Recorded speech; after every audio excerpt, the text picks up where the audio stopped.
Good morning. We're going to begin today with some singing.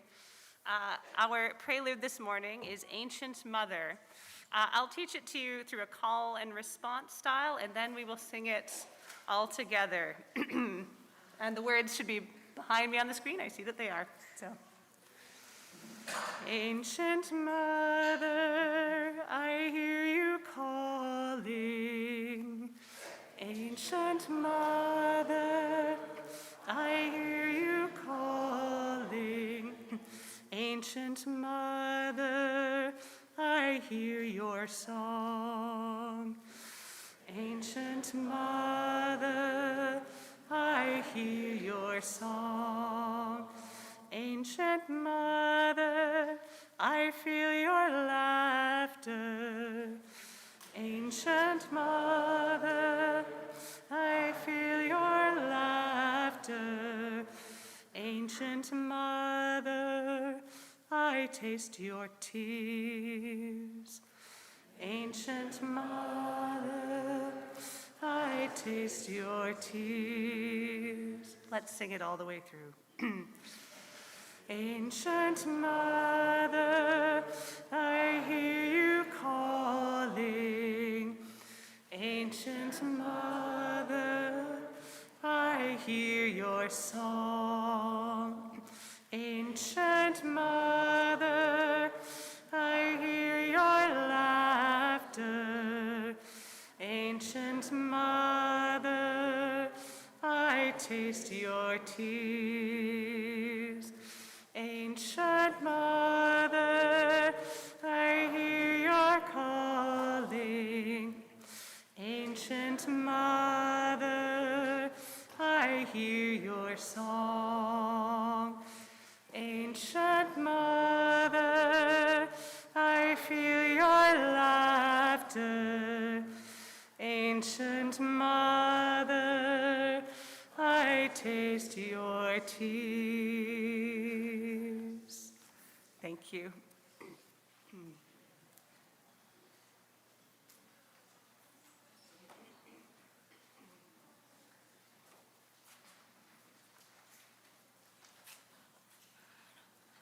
Good morning. My name is Carmen Contreras, and I am a member at large of the Board of Directors here at FirstU.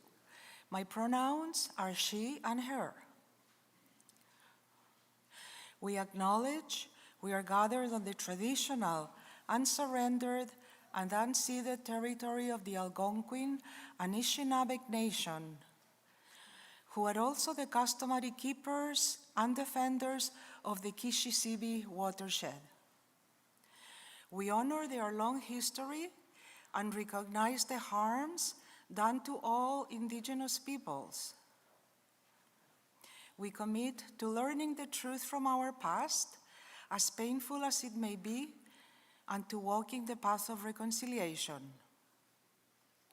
We can do so by keeping an open mind to learn, an open heart to understand, and by finding the courage to do the right actions. Today we have 5 announcements. Last Sunday, Reverend Lara suggested that we take advantage of the Black Ottawa History Tour organized by Black History Ottawa. Lots of interest has been expressed, and we would like to move forward with this. And we are looking for a volunteer or a small team to organize it. If you are interested, please speak with Chuck Shields at the back following the service. Our Religious Exploration for Children and Youth program, also known as RE programs, are growing, and we want you to grow with us. We are looking for volunteers to support our staff in our Chalice and Wonder rooms. The time commitment would be 1 Sunday morning every 4 to 6 weeks. Please contact the Director of Religious Exploration at the email is dre@firstunitarianottawa.ca if you would like to learn more about how you can support our UU kids, and our RE staff. Our adult learning and growth team will soon be holding a map-making, navigating your spiritual journey at FirstU. This 6-session in-person program begins Tuesday evening, March 24, here at FirstU, and it runs to May 5th with no session on March 31st. The map-making program is ideal for newish congregants, but long-time ones are very welcome. In this program, you will connect with others, reflect on your concepts of spirituality, faith, and UU principles. Learn about the congregation, consider what belonging to FirstU means, and develop your credo of who and where you are in your faith journey. For additional information, please email adultlearning@firstunitarianottawa.ca. Now, a reminder that the online journey group meets tonight at 6:30. They will be exploring this month's theme, which is the practice of seeking wisdom. Please pick up a flyer from the table at the back of Worship Hall or in Fellowship Hall, or see Amma Lily for more information, and Amma Lily is at the back of the hall. And last but not least, from the Justice Equity Action Group, which will be meeting after church at noon next Sunday, March 15th, to make some plans. Are you interested in poverty-related issues such as affordable housing and food insecurity? Do you care about defending human rights? Please join us to share your ideas and to get involved. For more information, please see Lisa Sharp after the service today.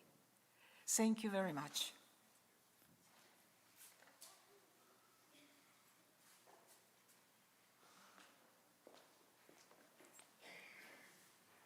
Thank you, Carmen. So once again, good morning. I'm the Reverend Lara Cowtan. My pronouns are she and her, and I'm delighted to be here with you this morning. I'm joined on the chancel this morning by our worship associate, Chris Cormier, and our music director, Jen Barnson, and by various choir folk who are going to be coming up and singing for us.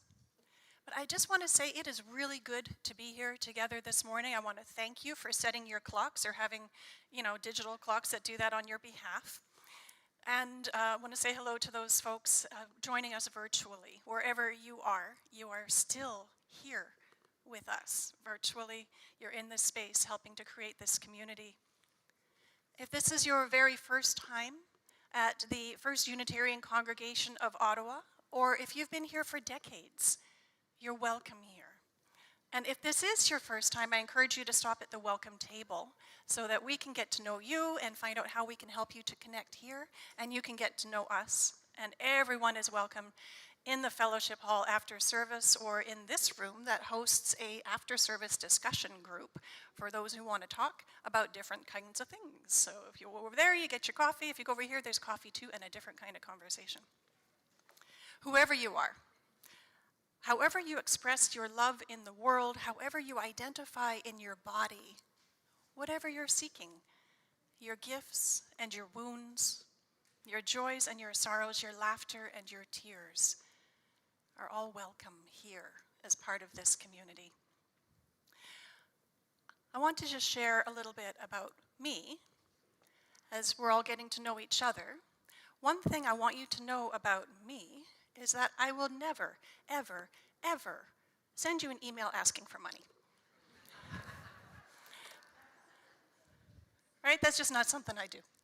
And this is a public service announcement on digital safety, because AI is just going nuts out there, and I'm going to be away next weekend. And I know the algorithms pay attention to that. And this is when you're likely to get a message from, Reverend Lara, who for some reason or another has no access to any other form of communication and desperately needs you to go out and get gift certificates for Amazon and send her the codes. No. Never, ever, ever will I ever, okay? Just saying. And just be conscious, because I know that there are a lot of scammers out there active, and we want to be safe. If you have any doubt at all, reach out to the office or reach out to a board member here as well. If I say you can't contact me, it might actually be true. I'm not reachable at that time. That still doesn't mean I'm asking you for money, right? Public service announcement over. That's a little bit more about me than you probably needed to know this morning, but I think it's an important detail. And with that, let me just say that however you are coming to this place, I hope that this community helps you to find and keep your balance in this increasingly imbalanced reality that we live in, and inspires you to lead a loving life of integrity, service, and joy. We're deepening into this month's theme of seeking wisdom, and I'm so glad to be on this journey with all of you. Okay. With that, Chris, thank you. I better find out who I sent all that cryptocurrency to. Hi folks, I'm Chris. My pronouns are she, her, or they, them, and it's great to be with you this morning. Our opening words are by Katie Romano Griffin. Come, let us enter this space of hope and community. Come, let us enter this space with our sorrows, our joys, our passion and compassion. Come, let us enter this space with the stories of our ancestors, for their strength and wisdom beats in our hearts. Come into this space, present to the beloved companions who move beside us. Come into this space, mindful that together we are building a future for other generations. Come into this space and let us worship. And now we're going to light our chalice.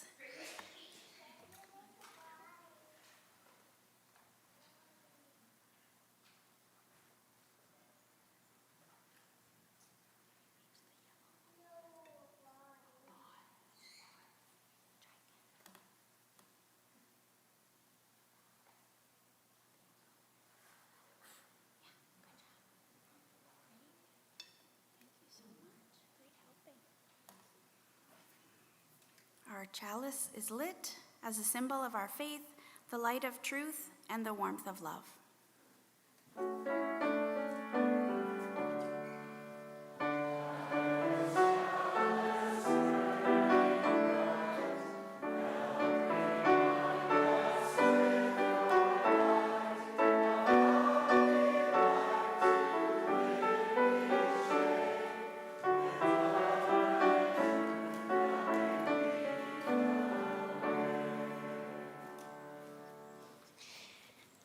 Good morning, everyone.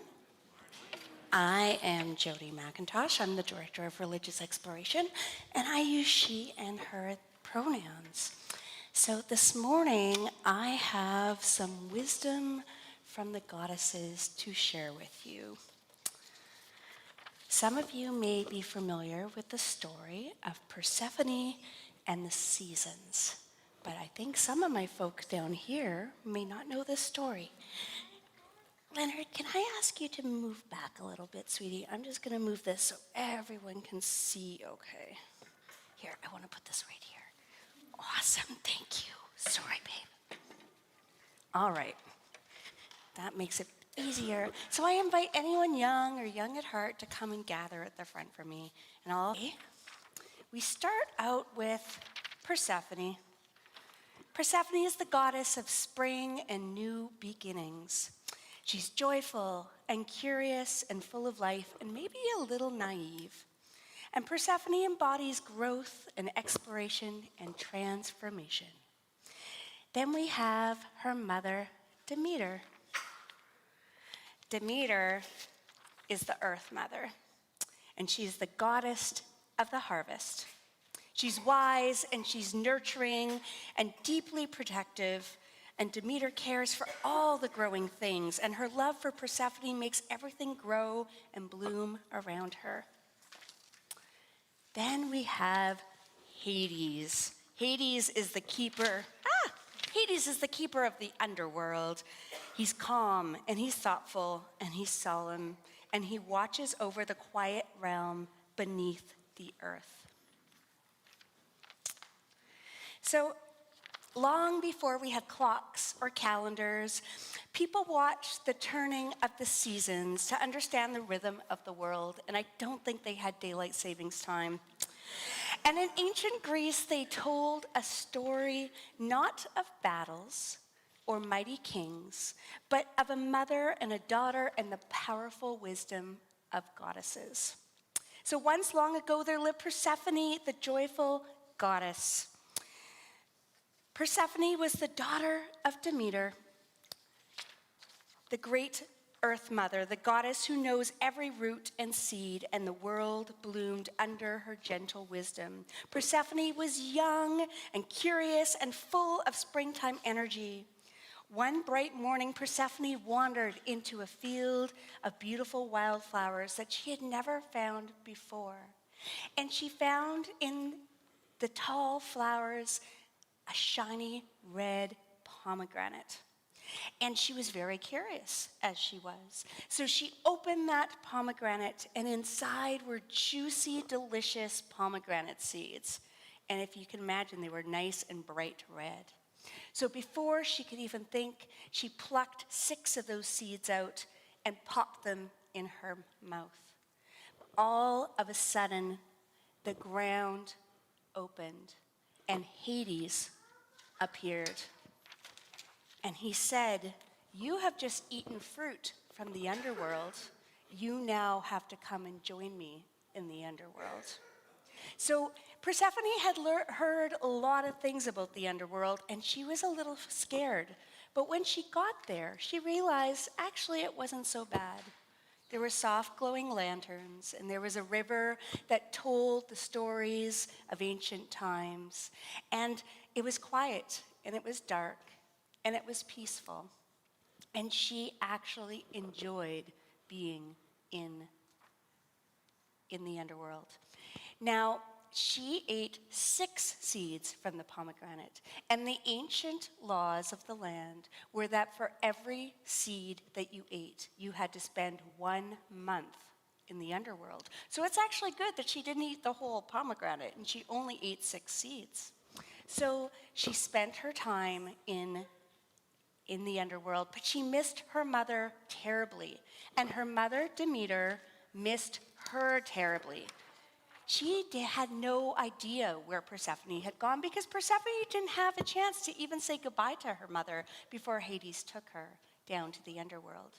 So Persephone searched over mountains and rivers and oceans and could not find Demeter anyway. And her sorrow was so deep that everything around her started to fade. The colors of the flowers started to die, things got cooler, the crops refused to grow, and things started to get dark and quiet. And this was the first ever winter. Now, months passed, and Hades finally said, "Persephone, you may leave the underworld and go back to your mother." So Persephone did. And her mother was so happy and so joyful that the flowers started peeking up through the snow and the ground, and things started to bloom, and spring started. And that's why Persephone is the goddess of spring. She created the first spring. Now, Persephone was very worried about telling her mother what happened. She said, "I am so sorry, Mother, but I ate 6 seeds from the underworld, and now I need to go back to the underworld for 6 months every year, but I get to come back to you." And Demeter was very, very sad about this. But Persephone said to her, "It's not so bad.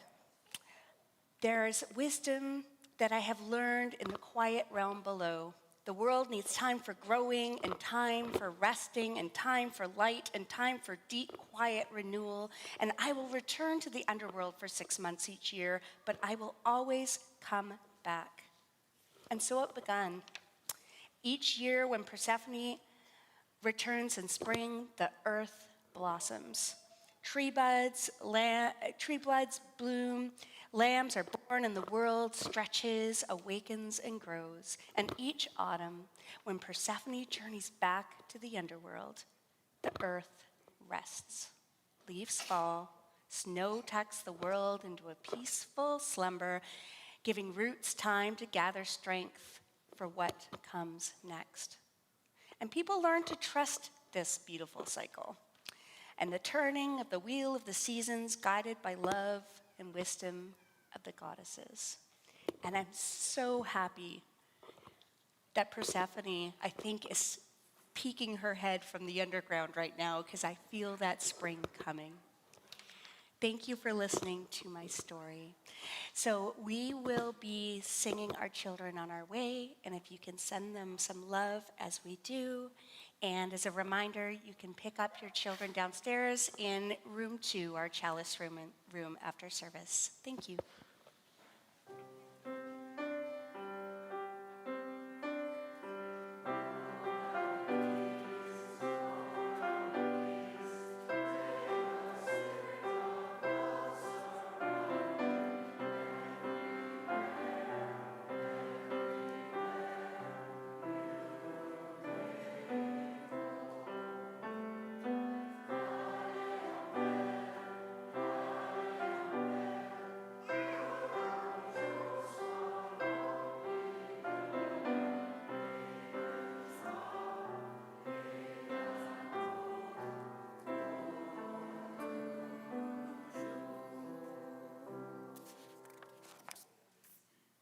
Would our ushers please come forward?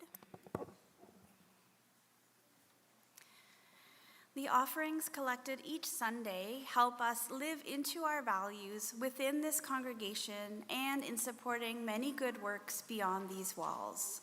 We know that we are bound up with each other and with our partners in the world, and that generosity is an expression of our faith. This month, our Sunday collections, unless marked towards your pledge, will be split with our community partner, LEAF, L-E-A-F, the Women's Legal Education and Action Fund. To tell us more about LEAF, I invite one of our founders, Susan Tanner, to share a few words about the organization. Please give as generously as you are able.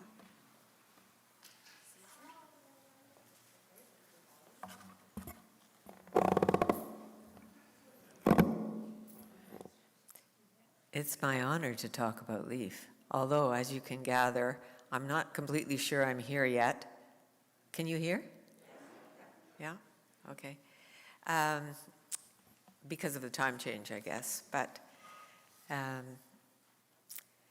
the Women's Legal Education and Action Fund is good news for a change. And it has celebrated its 40th birthday, the same age as my sons, because many of us who founded it were having babies at the same time. And many successful cases have occurred since then, in those 40 years. And in context to what is happening in the US, where disrespect of the law and women is rampant, it's great news. But there would not be a long record of success for LEAF if there had not been two significant changes in the Canadian Constitution, which Pierre Elliott Trudeau brought home from England in the early 80s. Now, I know Constitution stuff is boring to a lot of us, but if we remember that law is all about relationships, then the two important things that happened in the Constitution were, one, there was a general statement about the equality between men and women in the main body of the Constitution. And in the Charter of Rights, there was a new definition of equality. And that has changed the way women have been living in Canada substantially, because it changed the way the law deals with us. So what did happen? How did that happen? Well, in the 70s, there was a Royal Commission on the Status of Women, and they made lots of recommendations about what should be done about women's status in Canada, and the government was very confused. They were trying to figure out what they could do, what they should do, and they were going to have a meeting in the early 80s about the Constitution and the rights in the Constitution. And they were supposed to have a bunch of experts, many of them women lawyers, and they were to be hosted by the Advisory Council on the Status of Women. However, it was suddenly canceled. Whatever really happened in a dispute between Doris Anderson and Lloyd Axworthy, I don't know. But the word went out across the country that it was Axworthy's fault that it was canceled, and that the government were not going to listen seriously to women's concerns. And so, what I was going to read you about is, this is some advice from William Golding. It was advice that the politicians of the day needed. He says, "I think women are foolish to pretend that they are equal to men. They are far superior, and always have been. Whatever you give a woman, she will make greater. If you give her a sperm, she will give you a baby. If you give her a house, she will give you a home. If you give her groceries, she'll give you a meal. If you give her a smile, she will give you her heart. She multiplies and enlarges what is given to her. So if you give her any crap, be ready to receive a ton of shit."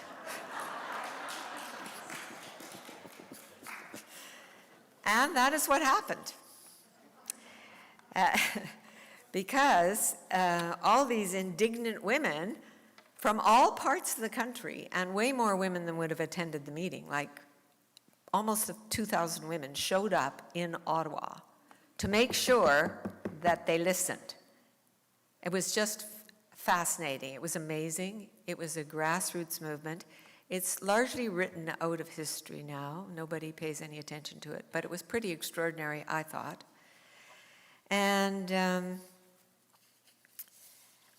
let's see, where did I do? I lost my place. Okay. And so what happened is they called themselves the Ad Hoc Committee on the Constitution. They did some very creative lobbying. Some of it, for example, were giving cupcakes on Valentine's Day to all the MPs with information on what was the issue that they were dealing with. Anyway, with the support of prominent women from all three political parties, it was a different world back then, all three political parties were cooperating, and we got an Equal Rights Amendment to the Constitution, which has become a model for other countries. Like, we have people visiting from other countries to try to copy it. And then, after some of the women returned home, a smaller group created some structure to ensure that the new law was actually applied in the courtrooms of the nation. As we know, there's a lot of countries that have really good written laws, but they aren't applied.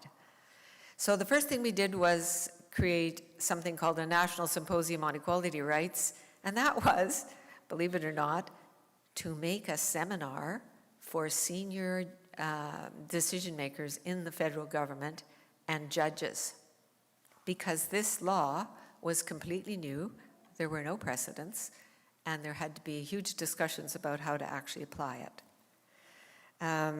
So we organized this seminar. We had professors and lawyers, and we had advisors, including Gordon Fairweather, Roy McMurtry, Rosie Abella, R. Ginsburg, and Shirley Carr of the CLC. And the second thing we did was create LEAF to show up in court and make the necessary arguments during any important cases. So then we timed LEAF's incorporation as a national charitable organization to occur at the same time the charter came into effect, and we had a big fundraising party, and once again, people from all of the three political parties came. Unusual, I know now. So, LEAF has continued to work to advance substantive gender equality through the law, through law reform, and public education, as well as litigation. And they've intervened in over 169 charter cases. I think you might have this in your program. And have contributed to landmark victories that have shaped Canadian law, particularly in areas of sexual assault, reproductive rights, and workplace discrimination. So now, all I need is world peace and a pedicure. Thank you.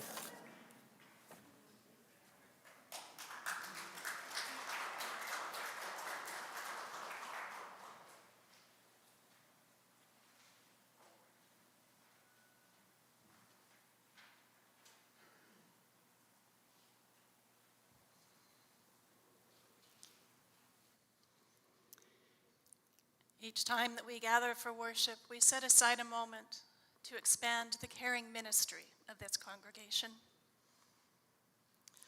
We gather here together trusting that this community is wide enough and deep enough to hold the cares and concerns that are in our hearts, to lift our celebrations, and to tend to our sorrows. We do this by placing stones in water, that the ripples will go out and through us and into the world with our prayers, with our intentions, and with our care.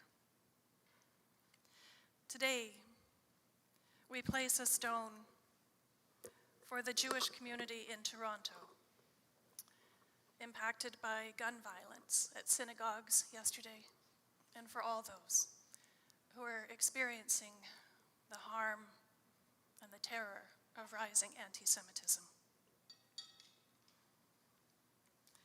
And stones of care for those impacted by the brutal bombing campaign in Iran and across the Middle East.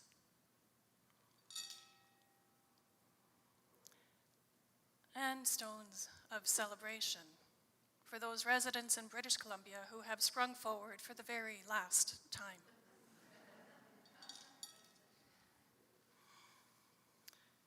And from among our community, we have 3 cards at our caring table for your signatures to be shared with Voden Cappuccino, who's experiencing ongoing illness and continuing health challenges. And we're thinking of you, Voden, and holding you in our care.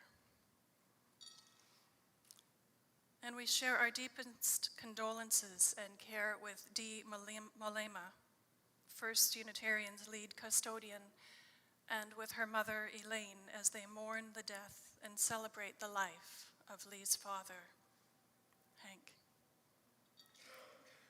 Sorry, Dee's father, Hank. I invite you now to come forward as you feel moved to do so, and share with our community the stones that you're carrying of celebration or of concern that are in your hearts today.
share a stone for International Women's Day.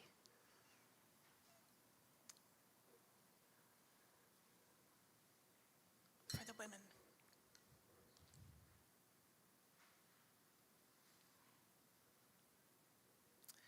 For those of you online.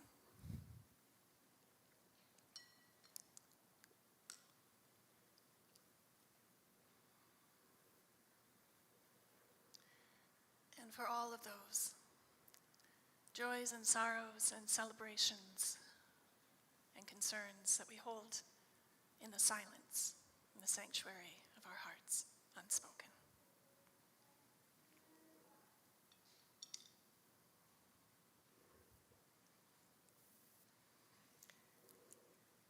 I invite you to join with me in a minute of silence for your own reflection, for your own memories, and to lift your own prayers.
Today's anthem will be sung by Three Rivers. It's Mothers of Daughters by Artemisia.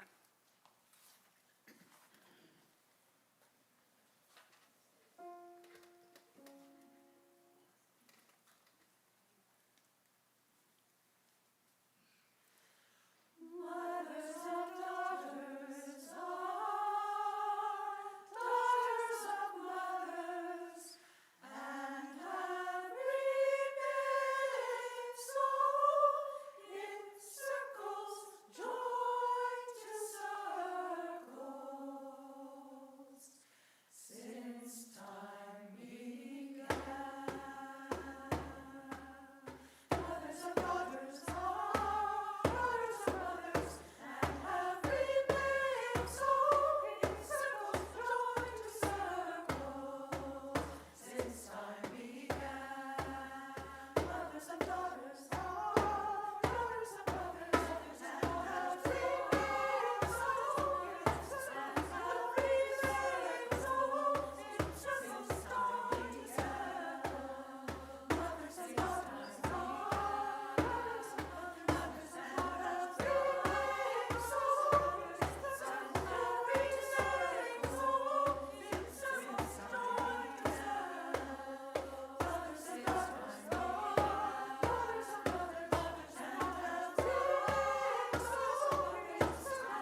Apologies for mispronouncing words. I thought someone else was doing this reading.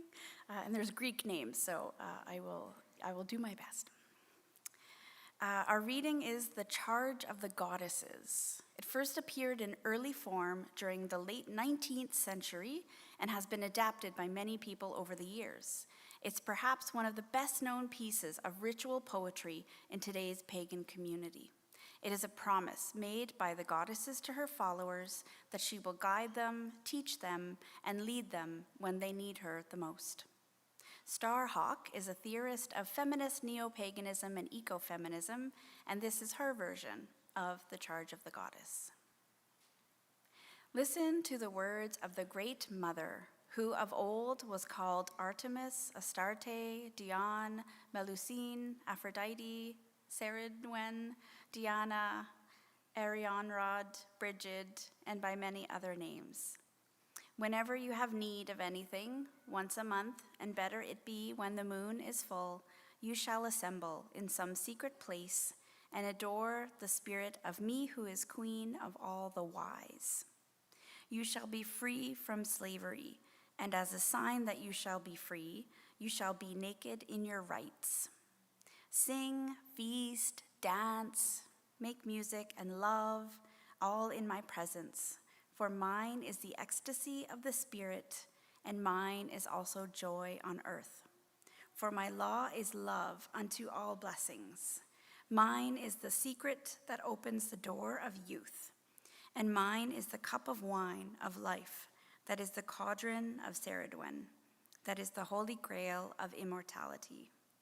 I give the knowledge of the Spirit eternal, and beyond death I give peace and freedom and reunion with those that have gone before. Nor do I demand aught of sacrifice, for behold, I am the mother of all things, and my love is poured out upon the earth. Hear the words of the star goddess, the dust of whose feet are the hosts of heaven, whose body encircles the universe. I, who am the beauty of the green earth and the white moon, among the stars and the mysteries of the waters.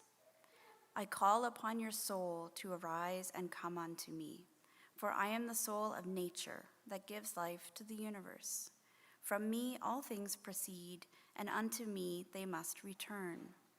Let my worship be in the heart that rejoices, for behold, all acts of love and pleasure are my rituals.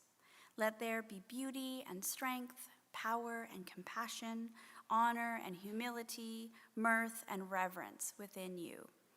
And you who seek to know me, know that the seeking and yearning will avail you not, unless you know the mystery. For if that which you seek you find not within yourself, you will never find it without.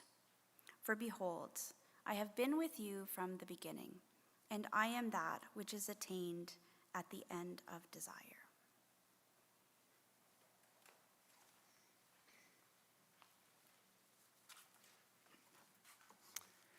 Our musical response this morning is Goddess Chant. This is a chant, a rhythmic, repetitive song or invocation as a chant. In this case, used to honor the divine feminine, to facilitate healing, empowerment, and spiritual connection. So I would like to invite you to join us in this as you feel comfortable and as you see moved. The words will be behind us on the screen, and it's a list of names of goddesses from different cultures. So before we begin, I'll give you the quick pronunciation lesson. Isis, Astarte, Diana, Hecate, Demeter, Kali, Inanna. All right. So we're going to begin it on this grounding pitch here, and we're going to chant it together. And as you get comfortable, you may hear the members of Three Rivers start to layer in other harmonies. You can join them if you feel so moved, or you can stay on this grounding pitch. So here it is. Isis, Astarte, Diana, Hecate, Demeter, Kali, Inanna, Isis Astarte Diana, Hecate Demeter Kali, Inanna.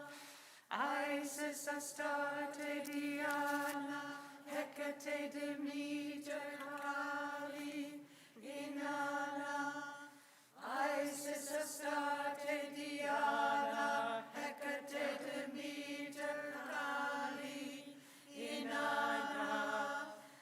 Isis Astarte Diana, Hecate Demeter Kali, Inanna. Isis Astarte Diana, Hecate Demeter Kali, Inanna. Isis Astarte Diana, Hecate Demeter Kali, Inanna. Isis Astarte Diana, Hecate Demeter Kali, Inanna. Isis Astarte Diana, Hecate Demeter Kali, Inanna. Isis Astarte Diana, Hecate Demeter Kali, Inanna. Isis Astarte Diana, Hecate Demeter Kali, Inanna. Isis Astarte Diana, Hecate Demeter Kali, Inanna. Isis Astarte Diana, Hecate Demeter Kali, Inanna.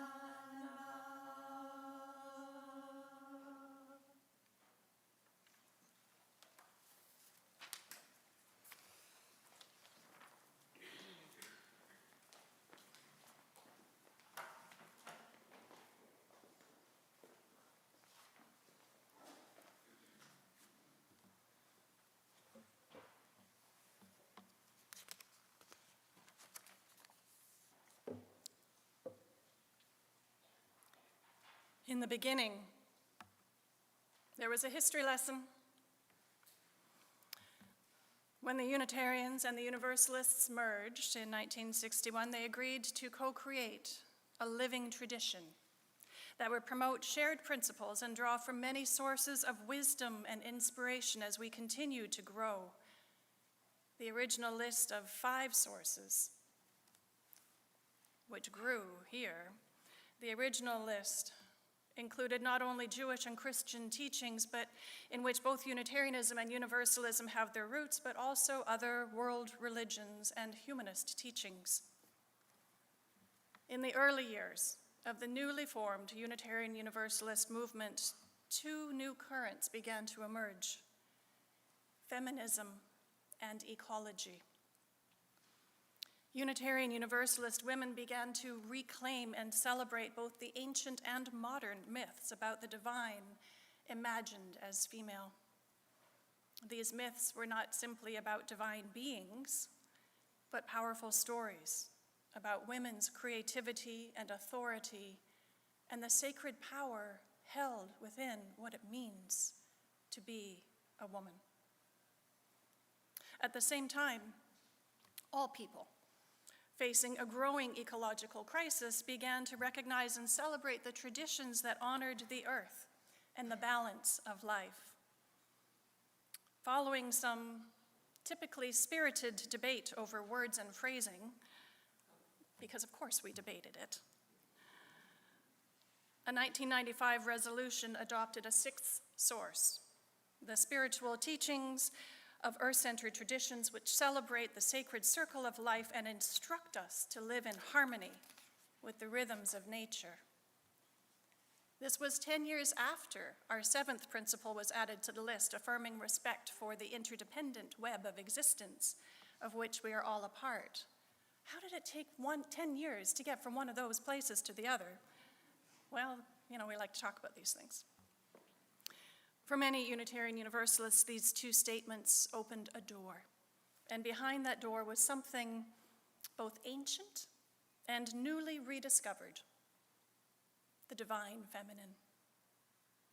Since the dawn of human history, people have been making meaning of the world of life and death and the turning of the seasons, as we've heard earlier from Persephone's stories. The mysteries of the cosmos are the mysteries that we seek to solve. People created stories and symbols and mythological figures and sacred beings to express what they sensed was holy. Some of the oldest artifacts discovered in archaeological digs are small figurines of women, carved from stone and shaped in clay and painted or woven. They were carried as amulets or used in ritual. These figures, often given as offerings for fertility, for healing, for harvests, for protection. Goddess traditions run deep through human history, with many names and images for the divine feminine appearing across cultures and across time. Many cultures have stories and sacred figures that express the wisdom and the life-giving power of the feminine, including indigenous traditions on this land that honor women and grandmothers as carriers of knowledge and balance. There are ancient hymns to the Egyptian goddess Isis that describe her as Myrionymus, a goddess of 10,000 names, reflecting how widely her worship spread across cultures and how many forms she came to embody. Each name reflecting a different aspect of the sacred: healing, protection, creativity, and justice, and wisdom. Among the many roles attributed to goddesses across cultures, that one appears over and over: wisdom.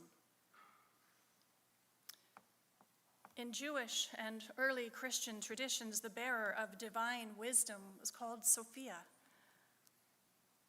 In the Greek world, wisdom appears as Athena, later known to the Romans as Minerva. In the Celtic traditions, we meet Brigid, the goddess of poetry and healing and sacred fire. In the cross traditions, wisdom itself has often been imagined as feminine, not because women alone possess wisdom. That's not what I'm here to declare. But because wisdom was understood as a feminine power that anyone can hold if you deepen into it. And that is understood as relational. As Susan mentioned to us earlier, laws are inherently relational. Wisdom itself is relational and life-giving and sustaining. There's a story about the goddess Athena that I've always loved. According to Greek myth, the gods once competed, because yes, they're very competitive. They competed to become the patron of the city that would come to be known as Athens. So here they are, competing in all of their glory, and Poseidon, imagine Poseidon, struck the ground with his trident and produced a powerful war horse, a symbol of strength and conquest. Surely that's what this city will want. And the gods and goddesses, one after another, brought their wares, but Athena offered something quieter. She planted the first olive tree. The olive tree gave shade and food and oil for light and wood for shelter. The people chose Athena, not because her gift was the most dramatic, but it was the most sustaining. And that's often the way of wisdom. Over time, many of these feminine expressions of the sacred were pushed aside as patriarchal religious systems took hold. We'll talk about Constantine another day. Yet they never disappeared completely. In 1977, the Unitarian Universalist Association passed a resolution on women and religion at the General Assembly, which marked a significant cultural shift in our tradition. The women's movement within Unitarian Universalism began to encourage deeper reflection on the ways that religion had shaped ideas about gender and authority and power, and began to question it. And in 1986, the Unitarian Universalist Association published a 10-session course written by Shirley Ann Rank called Cakes for the Queen of Heaven. Anyone here remember Cakes? The title comes from a passage in the book of Jeremiah that refers to cakes being offered to the Queen of Heaven in ancient Jerusalem, which suggests to us that goddess traditions were once very present alongside early Israelite worship. The cakes curriculum introduced participants to ancient goddesses, weaving together stories about the female role in pre-patriarchal religion and identifying it with the current context of the concerns of the female role in the patriarchal society of today. The course explored the religions of the Near East and Greece and Rome, along with archaeological discoveries from Old Europe, and updated versions, necessarily and rightfully so, include more about the indigenous traditions that are inherent to the lands upon which we now live. Participants encountered Artemis and Isis and Inanna and Demeter and Hecate, and they explored the lives of strong women from Judaism and Christianity. But the goal was not only to learn history, but to explore how women in our own society continue to struggle with issues such as body image, troubled mother-daughter relationships, sexual freedom and stigmas, gender identity, access to power, simply being erased from histories, and autonomy over their own bodies. Shirley Rank wrote in her curriculum, "We need to know that there was a time when the female body was sacred, that there once was a long-lasting religion in which the chief divine actors were a mother and her daughter, that in very ancient times women had significant power within their societies, and although patriarchal societies have oppressed women for centuries, there have always been strong and talented women." She writes, "Our female history has been erased and trivialized for too long." These courses became increasingly popular and widespread, and congregations that offered the Cakes curriculum began reflecting more and more deeply on the global and personal relationships between gender and power and equality and diversity. And this was all happening in the context of the changes to the Canadian Constitution and changes to our laws and our structures, which we'd had no small hand in as Unitarian Universalists. For many people, rediscovering the sacred feminine also deepened our relationship with the earth. To honor the sacredness of life inevitably leads us to ask how we care for the living world that sustains us. If we're talking about relationship as wisdom, what is our ultimate relationship and sustainability? What some traditions have called Gaia, Mother Earth. A member of the Vancouver Unitarian congregation, Louise Bunn, wrote a curriculum in the 90s called Paganism 101. And it's recently been revised. I think it's on its third revision, and it continues to introduce Unitarian Universalists to the history and practices of contemporary pagan traditions. And if I'm correct, it may be on offer sometime soon here again in this congregation. Many who explore these traditions discover that Unitarian Universalism can be a natural home for people seeking spiritual practices that honor both ancient wisdom and modern understandings of the sacred, of what we hold sacred. And some of the pagan traditions are deeply embedded within our contemporary culture, too, whether we realize it or not. Connections to things like Easter.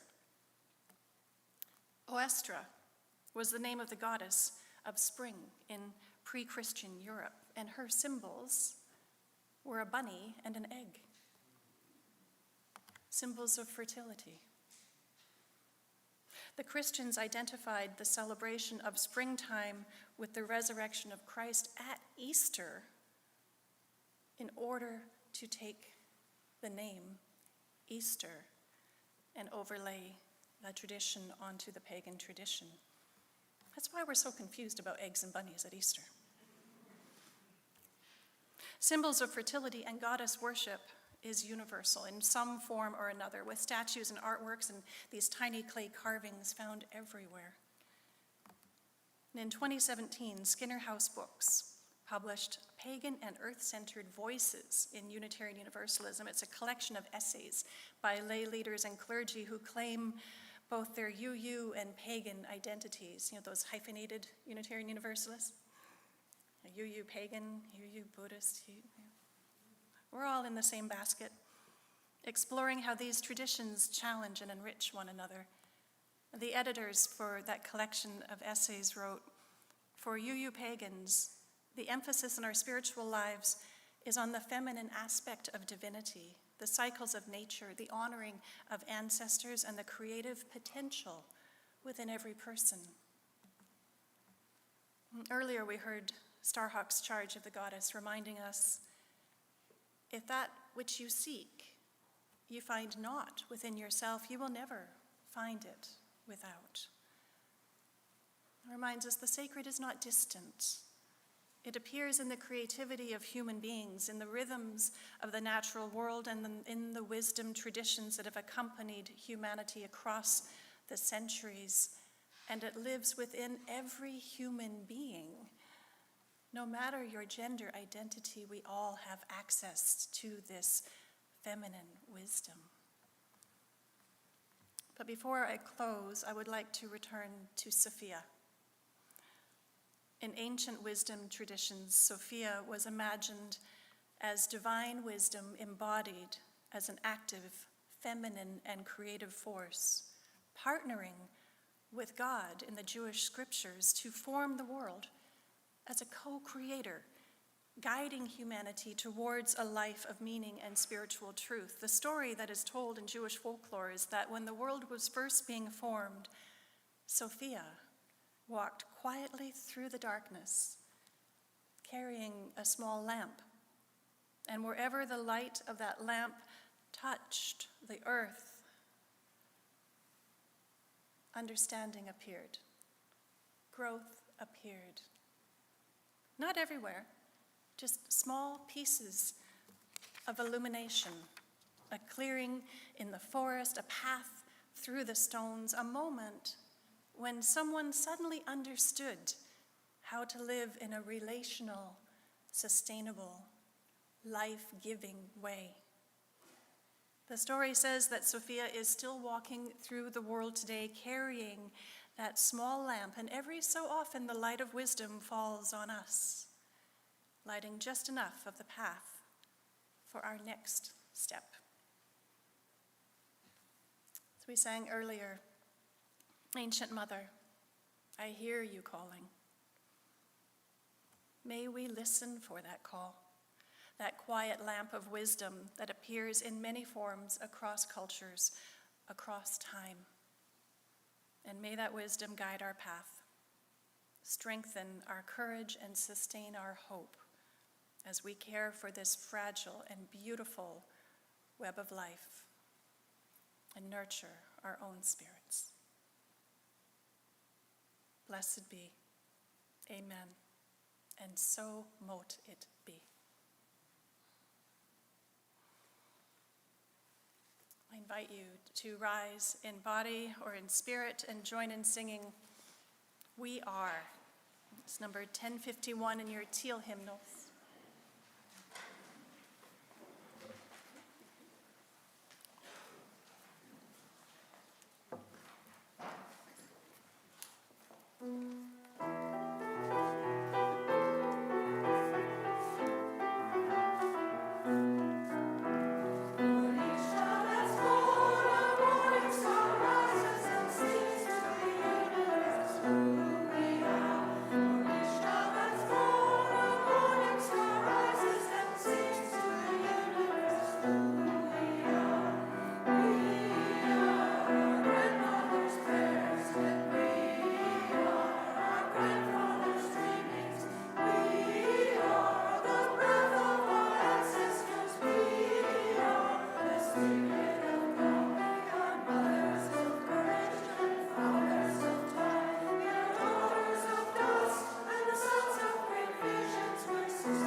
please remain standing as we extinguish this flame, but not the light of truth, the warmth of community, or the fire of commitment.